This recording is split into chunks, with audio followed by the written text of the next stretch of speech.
балалар, бүгінгі тақырыбымыз Ілияс Жансүгіровтің «Құлагер» поэмасы. «Құлагер» поэмасы Ақан серінің құлагер деген әрі серігі, әрі досы, жаны жақын ең мықты тұлпары болған. Соған арналған.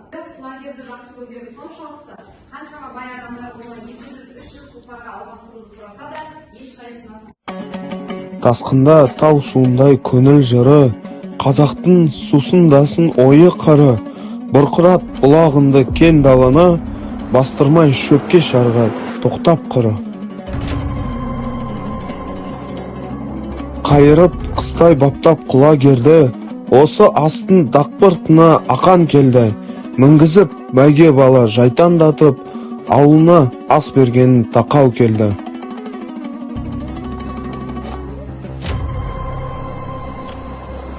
Ақан да алып шықты құлагерін, салпитып сапты аяқтай төменгі ернін, жай тастап төрт аяғын келді тұлпар, онаша жұрттан аулақ тұрды серін.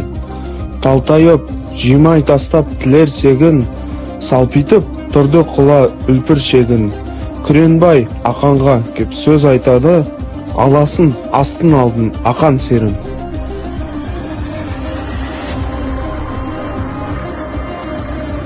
Шапқан құлагер түнді жарып жеткен, қазақ даласын ән күйге бөлеген, жеңістің туы көкте самғап тұрды, батыр тұлпардың аты елге жеткен.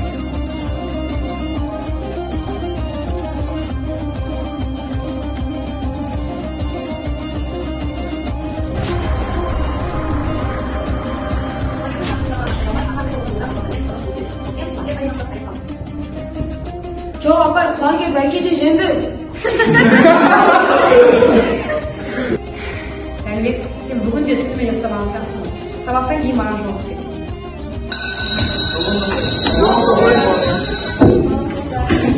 Жәнібек, сен қаласың. Жүз жастым. Ал Жәнібек, жаңасы неге құлагерді жеңді деп айттың? Себебін түсіндірші. Абай мен құлагерді сізге айтатын сөзім. Түсімде құлагерді ешкім атып өлтірмеді. Ол жерді қуаныш толтырып, құлагер бәйгеге бірінші келіп жеңді.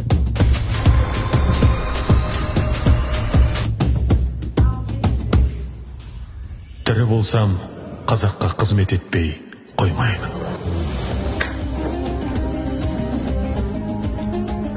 Құлагер поэмасы бізді адал досқа және де досты құрметтеуге үйретті.